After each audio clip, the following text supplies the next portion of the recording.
Welcome back, folks. We are back on our workshop, and whoa, a little bit achy this morning after yesterday.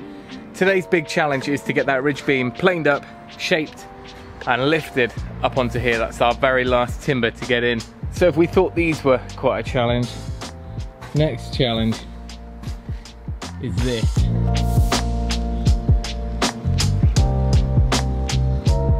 So it looks a little bit gnarly and battered at the moment, but it will plane up just the same as the rest of the beams. This is, remember, how everything started. So once it's planed up, I'm then going to shape the top and just put a slight angle on it, so the top of the ridge beam is ready to kind of accept the same pitch as our roofing. So the first job is going to be to see if we can hit this in 2 passes on the planer without too much of a line down the middle.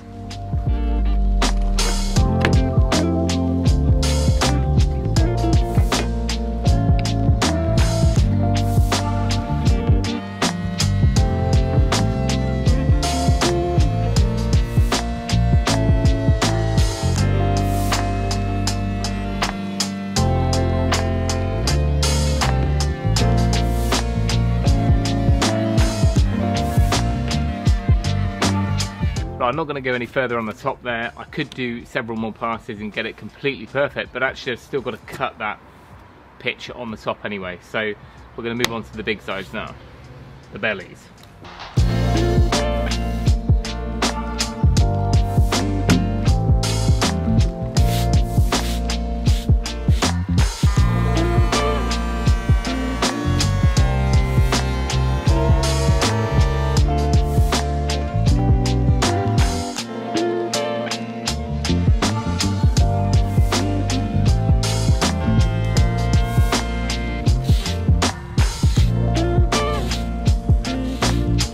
Well, I've planed straighter before.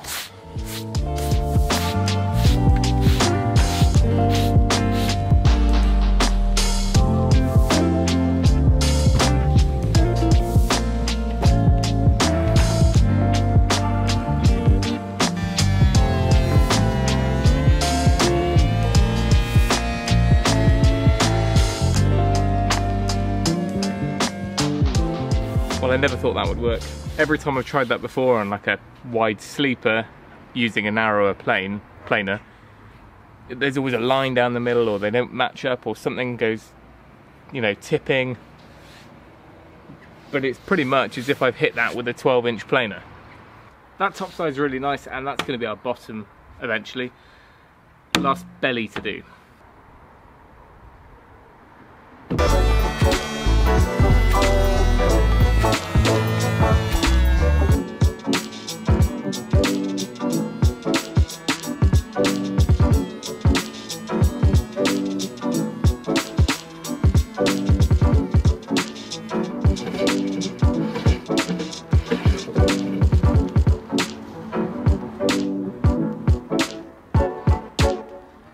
Well, that is all the planing done. I finished it with the hand plane like I did with the biggest beams, because any low spots you have, that's such a wide long bed on that big planer, it just misses them, so it's easy to just go in with a hand plane.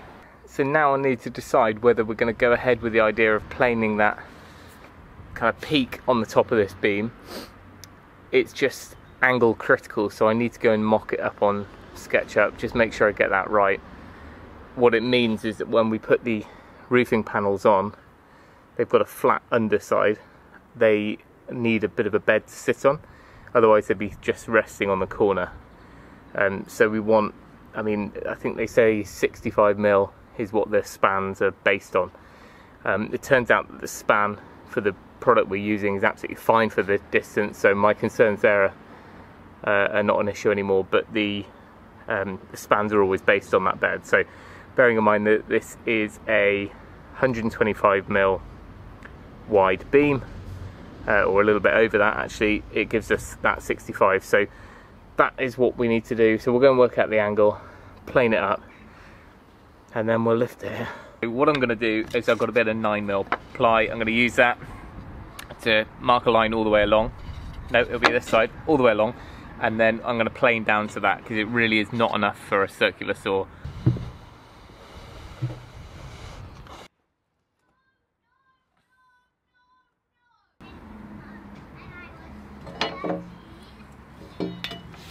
Now the next thing to do is to mark our centre.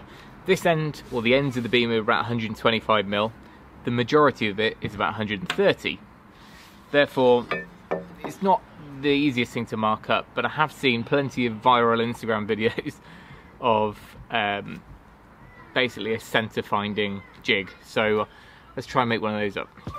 Right, all we need to do is drill a hole same size as our pencil. And then the only other thing to do is to, I guess we need to be equidistant points out from the centre, and we'll just put a little dowel through there, or a screw, or anything, I guess.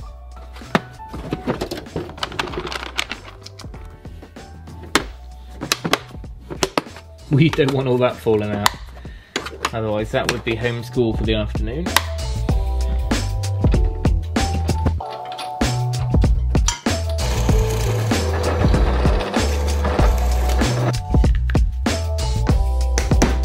Who thinks this is going to work? Do you know what, funnily enough, I think it's a woodpecker's tool. If you're into woodworking, woodpecker tools make really high-end aluminium measuring tools. This would probably cost you, I don't know, 100 quid. Anyway, I'm thinking that if we just do that, wherever the thickness changes, it'll always be in the centre.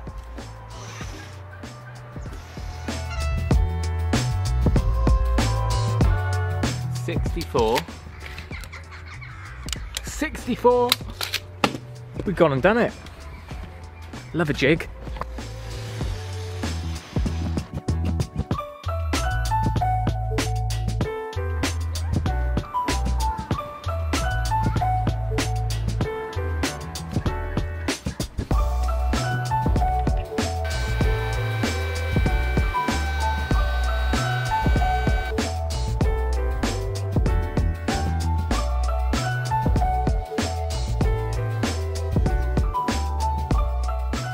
That might not be the most perfectly engineered piece of timber, but it's pretty close.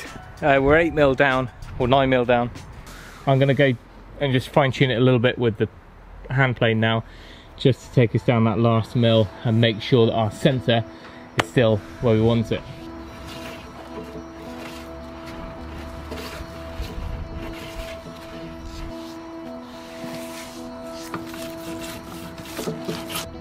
I'm just going to cut it to the length of the building, 6 meters, and lift.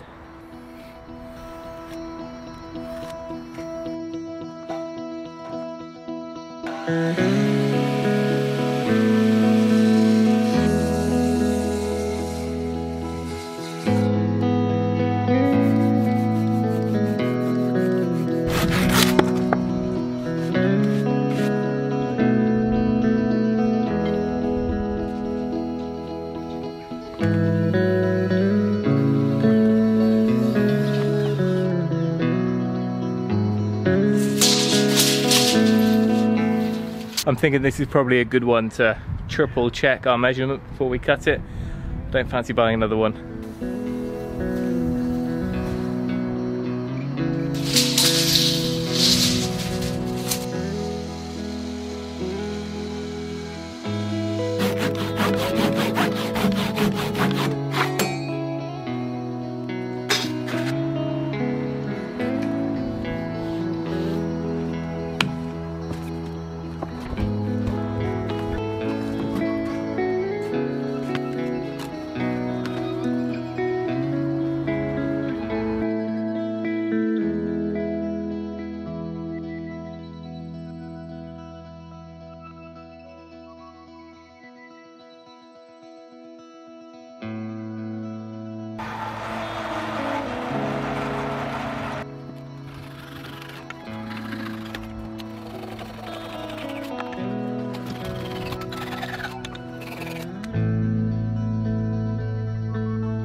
As I feared, not quite high enough. We'll have to rethink that strapping.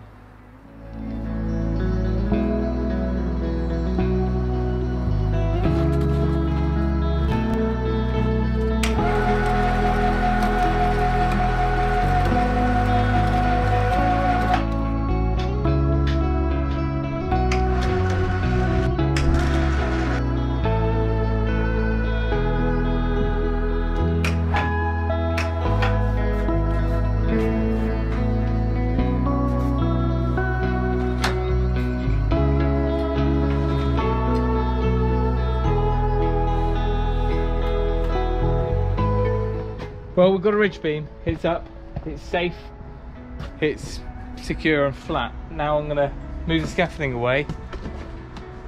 We'll slide it out flat and stand it once it's in the middle. I think that's probably the best way to do it.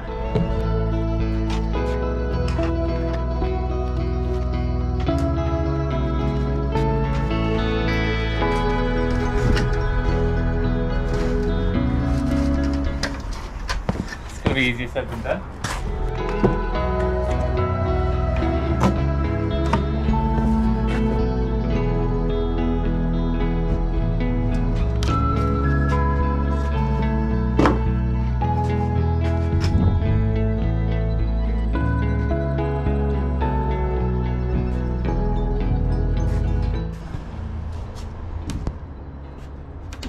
Currently spaced bit of timber, I guess you could do it from the floor, and then I've got a bit of plywood to protect it, and now I'm just literally pivoting it like a jack, I guess.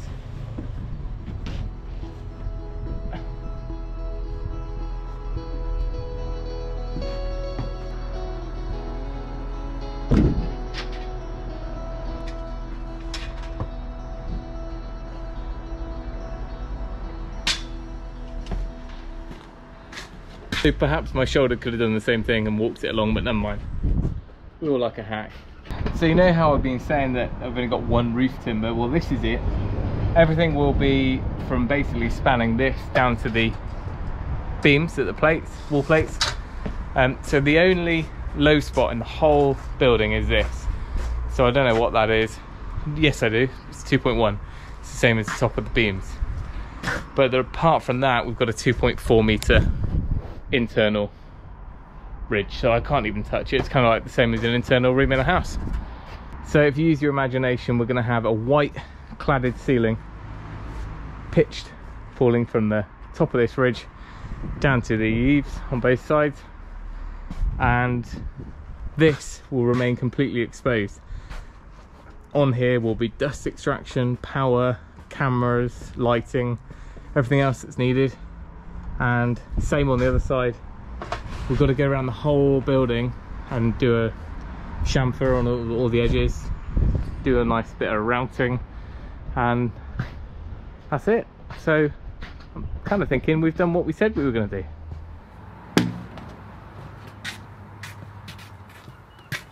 do. Who needs a steel when you can have timber like that? As I mentioned a couple of videos ago, I've been using these Isotunes ear defenders for a few months now. I bought these before Christmas. Previous to that, Joe bought me a pair a couple of years ago of the in-ear ones. Isotunes spotted those and reached out and gave us a discount code to pass on to you. We also get a couple of quid for each sale. So if you would like to purchase anything from Isotunes, we're going to put our code down below. You can use that link, and there's a discount code as well. That will give you £10 off or $10 off if you're in the States, and also give a little bit towards the channel. I think I've kind of covered my little review a couple of weeks ago, but really happy with how these work. It's a great way to just listen to podcasts and music as you're working, and also keep your hearing safe as well. Now, believe it or not, I'm contemplating having a day off DIY tomorrow. So this evening will consist of beer, bath and bedtime. And then tomorrow is just a whole day of editing. I've got a couple of roofing videos to finish on the main house roof, and a bunch more that I really want to get out in the next week. I'm also going to be doing a video 6 months late, but the video that I did on the shed behind me, let me show you that. If you'd like to peer out the window with me, you see the shed that I built in the summer. That uses basically the same profile as I'm using on this roof, albeit that this roof will be an insulated profile. But that roof install video never happened. There was a few reasons for that. One, because I never got the trims on there, but I was also waiting for the little plastic caps. So for that reason, I hadn't finished the video, but it is all wrapped up now. So I'm going to try and get that one out. It'll be a bit bizarre because I had a beard at the beginning of it, but never mind, bit of inconsistency to keep you on your toes. Now, I'd like to say that that is the last of the heavy lifting, but the roofing panels are about 60 kilo a piece. So that'll be a fun job as well. They're going to be cut down anyway, so it shouldn't be too hard getting them up and down. It's just 6 meter long deliveries are always a little bit of a pickle when you're on your own. Anyway, bring on the straps and the sack truck and I'm sure we'll manage.